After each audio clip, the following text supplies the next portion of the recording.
On May 1st, 1897, a meeting was called in Calcutta by Swami Vivekananda, at which the Ramakrishna mission was first organized and its ideals were enumerated.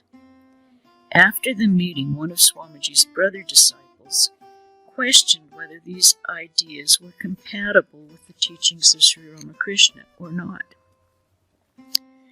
Latu Maharaj recalled, Brother Yogan told Swamiji, holding meetings, delivering lectures, philanthropic activities, these are Western ideas that only lead to development of the ego. Did the Master teach us these things? Swamiji became very serious and said, how do you know that these ideas are not the Master's ideas? Infinite are his ideas. Do you want to limit him within the bounds of your narrow intellect? I will not allow that. I will break down any limitations and broadcast his liberal ideas to the world. He never asked me to preach the worship of his photograph. Meditation, prayer, and realizing his high, noble, life-giving ideals in our own lives, and also transmitting these ideas to the wide world are what he taught us. Perhaps you are thinking that I'm going to start a new sect. No, not at all. Blessed are we that we got shelter at his holy feet. We were born to scatter his wonderful ideas to all alike, without reservation. Look here, brother.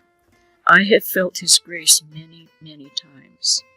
I have felt intensely that it is he, standing behind me, who has been forcing me to do all these things. In those days when I fell unconscious with hunger on a narrow path in the Himalayas, when I didn't have a rag to cover me, when though penniless I planned to go to the West, in all of these circumstances, I felt an abundance of his grace. And again, when the wide streets of America could barely contain the crowds pressing to have a look at this Vivekananda, then also he showered his grace upon me, permitting me to keep my head cool under the impact of an honor and respect bordering on worship. It is through his grace that success followed me everywhere. Now I want to do something for this country.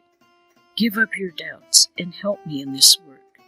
You will see, by his will, all mankind will be benefited. Then Brother Yogan, who is Yogananda, said, we have been following your leadership loyally, but to tell you the truth, we have doubts every once in a while. From what we saw, the Master's methods were different, and we fear that we may be deviating from his teachings. I am saying this only out of concern. Swamiji replied, our Master is not so limited as you think he is. Wonderful is his life, and infinite are his ideas. Who can say that he has understood him? He is peerless. Nothing finite can contain the infinite, and he was infinite in every respect. But if he but wills, he can create 1,000,000 Vivekanandas in the twinkling of an eye. If I say I won't work, do you think I shall be permitted to rest? He wants this body and mind as his instruments. He wants to work through them. What can I do but yield and obey? This conversation between Swamiji and Brother Yogan opened our eyes, and the words of the Master flashed into my mind. Some are like dim lamps, others are like bright lamps, and one or two are like twinkling stars. But my Narayan is the dazzling sun. Before him, all others pale. On another day I said to Brother Lauren, Brother, why have you started all these activities? Won't these interfere with our meditation and prayer? He smiled at me and said, how would you understand why I'm introducing all this work? You are a dumbbell.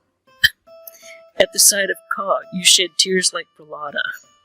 You are all bhaktas, followers of the path of devotion. What do you understand of this? You can only whine like babies.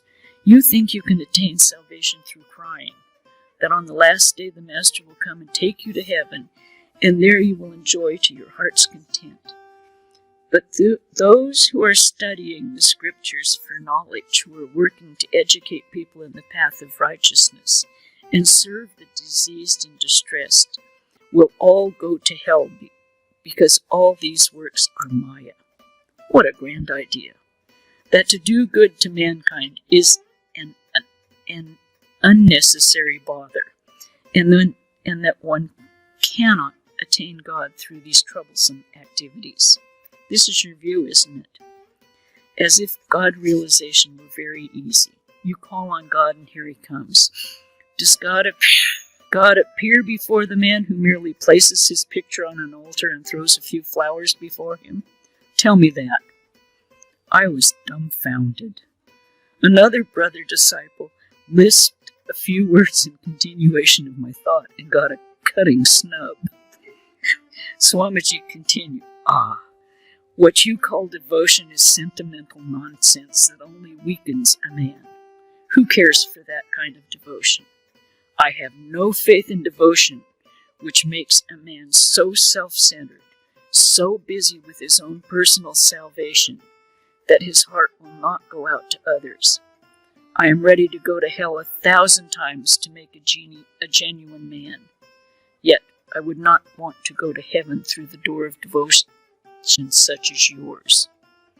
I don't care for that type of salvation. If your Ramakrishna teaches such a doctrine, I am not prepared to hear him. Make a note of that. You know, one day I foolishly asked the Master for this kind of devotion and salvation, and he rebuked me and called me selfish and small-minded. Should I be misled by your words? I will work as he told me. He who is ready to cast away the very idea of personal salvation, to work for the good of others, know that I am his bondsman. Brother Vivekananda burst into tears and left the room. Then we felt very sorry. Why did we argue with him? The Master made him our leader. Our duty was to follow him. The next day I found him alone. I told him, Brother, I am a fool. Please don't take my words to heart.